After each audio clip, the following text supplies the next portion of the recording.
شعب الایمان میں یہ روایت موجود ہے، فرماتے ہیں قال رسول اللہ صلی اللہ علیہ وسلم، اللہ کے پیارے نبی علیہ السلام نے فرمایا اذا اراد اللہ بعبد خیرا،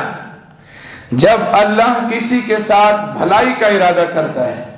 اذا اراد اللہ بعبد خیرا، جب اللہ کسی بندے کو اچھا کرنے کا ارادہ فرماتا ہے اور اللہ چاہتا ہے یہ میرا بندہ اچھا ہو جائے، نیک ہو جائے، بھلا بندہ ہو جائے، فرمایا پھر کیا ہے استعملہ علی قضاء حوائج الناس، فرمایا پھر اللہ اس بندے کو لوگوں کی ضرورتیں پورے کرنے کے لیے استعمال فرماتا ہے۔ وہ بندہ پھر اس راہ پہ چل پڑتا ہے کہ یار میری وجہ سے اس کا کام ہو جائے، اس کا کام ہو جائے، اس کا کام ہو جائے، یعنی جب بندے کے دل میں یہ تڑپ آ جائے نا کہ یار میں کسی کے کام آ جاؤں، تو سمجھ لیجئے یہ اللہ رب العزت کی خصوصی مہربانی ہے جو اپنے بندے کو نیکی کی راہ کی طرف اللہ رب العزت دینا چاہ رہا ہے۔ تو یہ بہت بڑے اعزاز کی بات ہوتی ہے۔ اگر حدیث مبارکہ آپ دیکھیں، محدثین نے باقاعدہ چیپٹر اور باب باندھے ہیں۔ اللہ کے پیارے نبی علیہ السلام کی بارگاہ عالیہ میں ایک آدمی آتا ہے، عرض کرتا ہے یا رسول اللہ صلی اللہ علیہ وسلم، لوگوں میں سے سب سے زیادہ پسندیدہ آدمی کون ہے جو اللہ کو زیادہ محبوب ہو، اور اللہ کو سب سے زیادہ پسند عمل کون ہے؟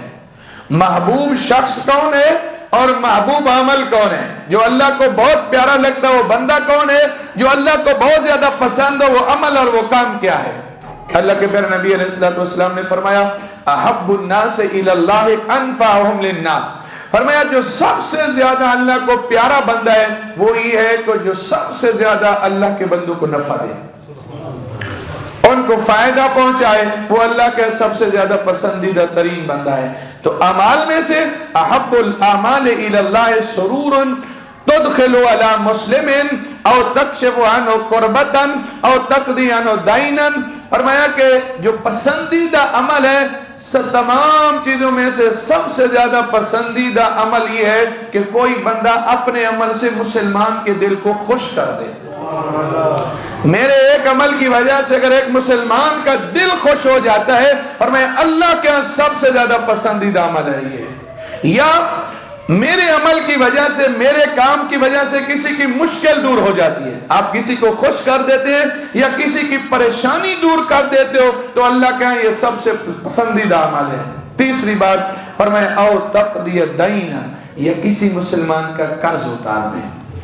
آپ کے پیسے کی وجہ سے اگر ایک مقروض کی قرض سے نجات ہو جاتی ہے تو اللہ آپ سے بہت زیادہ پیار کرنے والا، اللہ کے آپ محبوب آدمی بن گئے۔ اگر میرے دل میں یہ تڑپ ہے کہ یار میرا یہ پیسہ کسی بندے کے کام آ جائے، تو سمجھ لیجئے یہ اللہ کے پسندیدہ عمل ہے۔ اور ہمارے ہاں تو یہ ہے، ہم کسی کو قرض دے دینا، قرآن تو کہتا ہے وَإِن كَانَ ذُو عُسْرَةٍ فَنَظِرَةٌ إِلَىٰ مَيْسَرَةٍ، اگر کسی کو آپ نے قرض دیا، وہ بندہ تنگ دست ہے، نہیں دے رہا، تو تم اس سے مہلت دے دو۔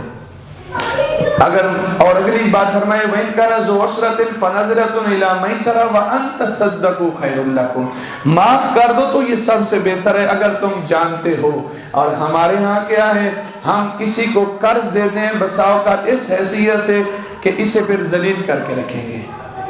یہ ہمارے کنٹرول میں رہے گا، ہم جو چاہیں گے اس سے کام کروائیں گے، پھر سود در سود اس کو آگے قرضوں کے سمندر میں ڈبوتے چلے جاتے ہیں۔ چلیں یہ لے لے، اب اتنا ہو گیا، اب اتنا ہو گیا، بجائے اس کے کہ ہم معاف کر دیتے، نانا ہم اس قرضوں کی چکی میں سے پیستے چلے جاتے ہیں، دن رات اس کا سکون برباد ہو جاتا ہے۔ تو یہ ذہن میں رکھیے، ایسے بندے کو بظاہراً تو یہ لگ رہا ہوتا ہے کہ میں بڑا ہوں، میری بات مانی جاتی ہے، نا